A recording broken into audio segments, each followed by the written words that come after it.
শিক্ষার্থীবৃন্দ, আজকের আলোচনা ষষ্ঠ শ্রেণী, বিষয় গণিত সৃজনশীল, অনুশীলনী 2.2, শিরোনাম অনুপাত ও শতকরা। প্রশ্ন নং 13।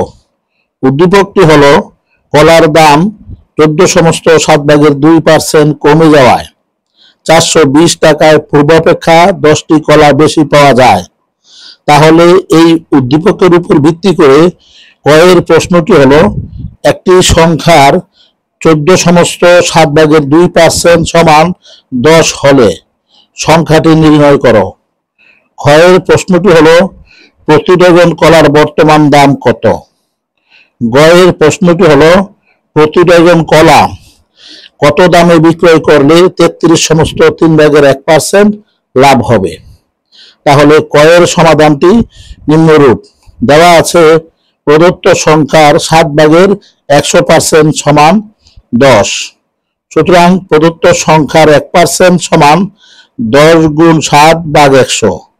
সুতরাং প্রদত্ত সংখ্যার 100% সমান 70 গুণ 100 ভাগ 100 সমান 70। উত্তর সংখ্যাটি 70। আবার ক্ষয়ের সমাধানটি নিম্নরূপ। 100 টাকায় কমে 7/100 টাকা। সুতরাং 1 টাকায় কমে 7/100 ভাগ 100 টাকা। সুতরাং 420 টাকায় কমে 7/100 গুণ 420 ভাগ 100 টাকা সমান 60 টাকা। তাহলে বলা যায় 10টি কলার বর্তমান মূল্য 60 টাকা। সুতরাং একটি কলার বর্তমান মূল্য 10/60 টাকা। সুতরাং 1 ডজন বা 12টি কলার বর্তমান মূল্য 60 গুণ 12 ভাগ 10 টাকা সমান 72 টাকা। উত্তর, 1 ডজন কলার বর্তমান মূল্য 72 টাকা। আবার গয়ের সমাধানটি নিম্নরূপ। 33/3/1% লাভে ক্রয় মূল্য 100 টাকা হলে বিক্রয় মূল্য 100 যোগ 33/3/1 টাকা সমান 133/3/1 টাকা সমান 3/400 টাকা। তাহলে বলা যায় ক্রয় মূল্য 100 টাকা হলে বিক্রয় মূল্য 3/400 টাকা।